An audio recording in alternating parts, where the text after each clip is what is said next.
नमस्कार. आज आपण लहान मुलांचं आरोग्य आणि पावसाळा ह्याबद्दल थोडीशी माहिती घेणार आहोत.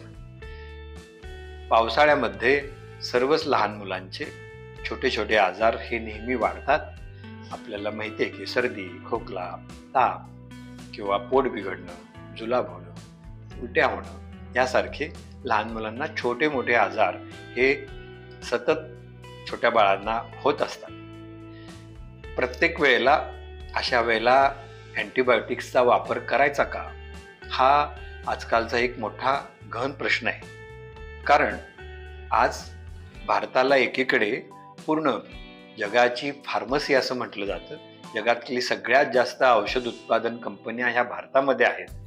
पण त्याचबरोबर दुर्दैवाने ज्याला अँटीबायोटिक्सचा ओव्हर यूज अतिप्रमाणात वापरल्यामुळे किंवा योग्य डोसमध्ये पूर्ण मात्रा पूर्ण न दिल्यामुळे एक प्रकारे AMR ज्याला अँटी मायक्रोबियल रेजिस्टन्स असा तयार होतो. याच्या फार मोठ्या केसेस ह्या भारतामध्ये गेल्या काही वर्षांमध्ये तयार झालेल्या आहेत. लहान मुलांच्या मध्ये विशेषतः सेफिट्रॅक्झोन आणि एमॉक्सिसिलिन सारख्या औषधांचा अतिवापर ही आजकाल अतिशय काळजीचा विषय झाला आहे.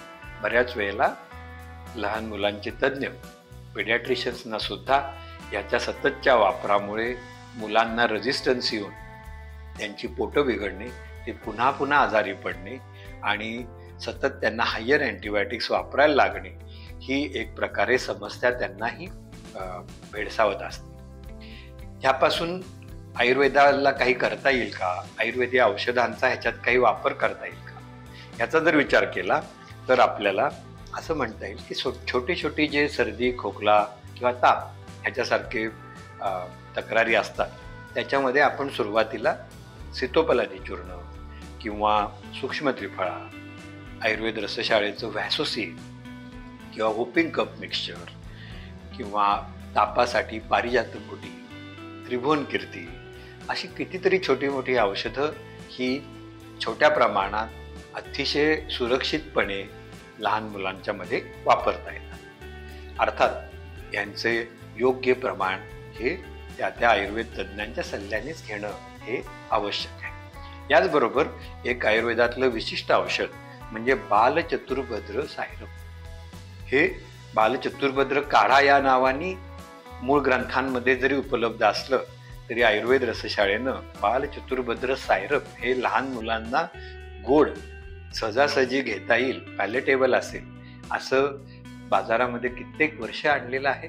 आणि ह्याचा वापर या अशा छोट्या मोठ्या सर्दी, खोकला, ताप किंवा पोट बिघडणं याच्यामध्ये सहजासहजी करता येतो. बऱ्याच वेळेला दुसरी एक भेडसावणारी समस्या किंवा दुसरा एक येणारा प्रॉब्लेम हा म्हणजे लहान मुलांना पुन्हा पुन्हा अँटीबायोटिक्सचा वापर करायला लागल्यामुळं त्यांची भूक कमी होणं, त्यांची प्रतिकारशक्ती कमी होणं किंवा त्यांचं वजन कमी होणं. अशा वेळेला जरी अँटीबायोटिक्सचा वापर करावा लागला, कधी कधी इन्फेक्शन्सच एवढी बॅक्टेरियल इन्फेक्शन ही एवढ्या जास्त प्रमाणात असतात की आपल्याला अशा वेळेला प्रतिजैविकांचा वापर हा करावाच लागतो. अर्थात हा सल्ला बालरोग तज्ज्ञांच्या ह्यांनीच ही औषधं वापरली पाहिजेत.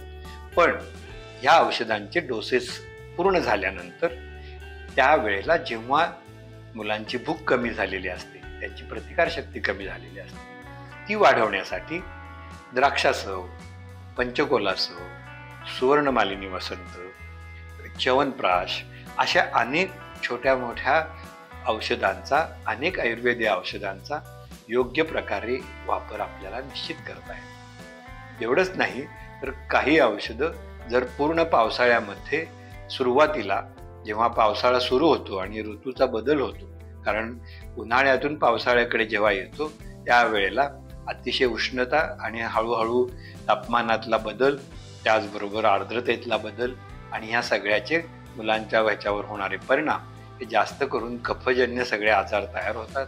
त्याचमुळं आपल्याला सर्दी, खोकला किंवा पोट बिघडणं हे जास्ती आजार आपल्याला बघायला मिळतात. बऱ्याच वेळेला हे बॅक्टेरियल इन्फेक्शन नसून हे व्हायरलच इन्फेक्शन असतं किंवा सीझनल इन्फेक्शन असतं. अशा वेळेला या औषधांचा द्राक्षासव किंवा पंचकोलासव या औषधांचा वापर किंवा बालचतुर्वेद रसायन याचा वापर करून आपण बऱ्याच वेळेला या पावसाळ्यातल्या छोट्या मोठ्या तक्रारींसाठी लहान मुलांना निश्चित सुदृढ करण्यासाठी आणि त्यांचं आरोग्य जपण्यासाठी आयुर्वेदाचा चांगला वापर हा करू शकतो. अर्थात ही औषधं घेताना आयुर्वेदीय तज्ज्ञांच्या सल्ल्याने योग्य तो डोस हा घेणं आवश्यक आहे. परंतु अतिशय लहान शिशूंपासून मोठ्या मुलांपर्यंत सर्वांना ही औषधं योग्य प्रमाणात वापरता येतात.